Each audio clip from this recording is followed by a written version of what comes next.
Bonjour le monde entier, le bonjour l'Afrique surtout. Moi je m'appelle Aria Bassit. Aujourd'hui je viens participer à une quelque sorte un discours qui suscite actuellement où on est en train de parler et de l'Afrique, qui concerne surtout l'Afrique. C'est quoi ce discours? C'est le discours que Emmanuel Macron a parlé avant-hier en Angleterre lors d'un sommet de l'OTAN.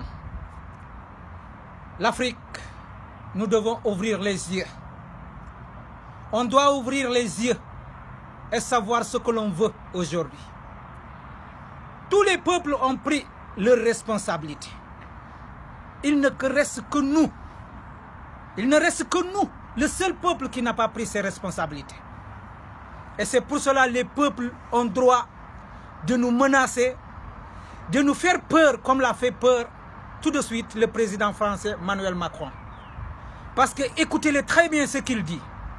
Il dit un mot qui signifie deux mots. Il dit quoi? Que les pays du Sahel, les 5 pays du Sahel n'ont qu'à prendre leurs responsabilités vis-à-vis à la France et à la communauté internationale. Il dit à la communauté internationale. Il n'a pas dit seulement à la France. Il dit à la France et à la communauté internationale. Et la France n'a rien à voir avec la communauté internationale. Lui, c'est le président de la France. Et l'Afrique ne fait que crier derrière la France. On a un problème avec la France. On n'a pas un problème avec la communauté internationale. Donc là, le président français veut dire que c'est moi qui vous représente la sécurité en Afrique et c'est moi qui vous représente dans la communauté internationale.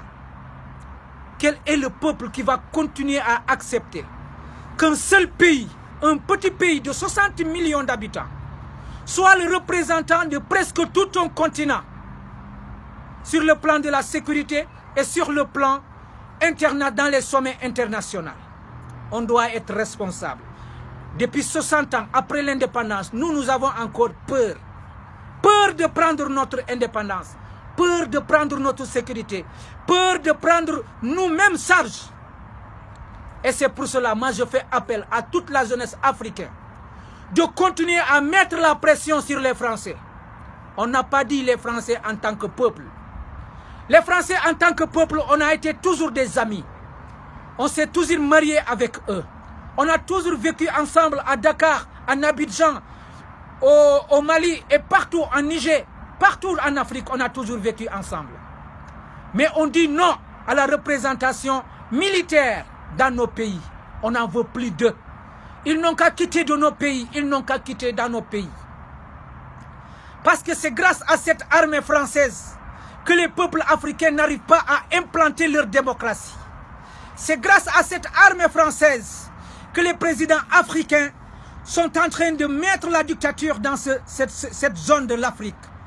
Oui, c'est grâce à cette armée française que la France est en train de nous imposer la manière dont ils vont vendre nos ressources naturelles. Nous voulons que cette armée quitte nos terres. Nous voulons des relations avec la France, mais nous voulons que cette armée quitte nos terres et nous voulons que tout le monde nous respecte. Donc je dis aux présidents africains, préparez-vous, il est temps, on est au 21e siècle. Achetez des armes pour vous défendre et n'attendez pas que la France vous défende. Si vous attendez encore que la France vous défende, c'est parce que encore vous êtes là à téter le lait de votre maman. Et vous n'êtes pas encore responsable jusqu'à présent. Si vous n'êtes pas prêt à diriger vos pays, quittez la place comme l'a dit Salif Keïta. Quittez la place, laissez ceux qui sont responsables de diriger leur pays. Nous en avons marre d'être traités comme des esclaves. Nous en avons marre de mourir dans les mers, dans les océans. Nous en avons marre d'être traités comme des esclaves en Europe. Nous voulons rentrer chez nous. Soyez des responsables en traitant vos pays. Et si vous n'êtes pas responsables pour traiter vos pays, quittez les pouvoirs et laissez ceux qui sont responsables de traiter leur pays. Je vous dis à la prochaine. Et c'est ce que la jeunesse africaine devait faire. Et dites-le ouvertement pour que le monde entier soit au courant de ce que les Français sont en train de faire en Afrique. C'est la France qui a des bénéfices en Afrique. L'uranium, ils sont au Niger. C'est leur bénéfice. Toutes les entreprises au Sénégal, l'eau, l'électricité, le téléphone, la télévision et tout ce qui fonctionne à Dakar, ça est sur leurs mains. Si tu vas en Abidjan, c'est les Français qui détiennent le cacao, le café. Partout en Afrique, au Mali, ils sont prêts à s'accaparer sur l'or, le gaz et le pétrole. Donc nous, l'Afrique, on n'a pas des entreprises en France. Donc celui qui a des avantages en Afrique, c'est le Français. S'il nous demande le choix, et s'il nous donne le choix de nous demander qui doit quitter, c'est lui qui doit quitter. On veut qu'il quitte en Afrique. Nous allons nous entraîner à nous défendre. Un peuple qui ne s'entraînera jamais à se défendre ne pourra jamais se défendre jusqu'à la fin de la vie. Entraînons à nous diriger, entraînons à nous défendre. Et c'est là que nos armées pourront savoir comment ils vont se défendre. Je dis à la jeunesse africaine, celui qui a aimé cette vidéo, il n'a qu'à le partager pour que son prochain puisse savoir ce qui se passe. On vous dit ciao et à la prochaine.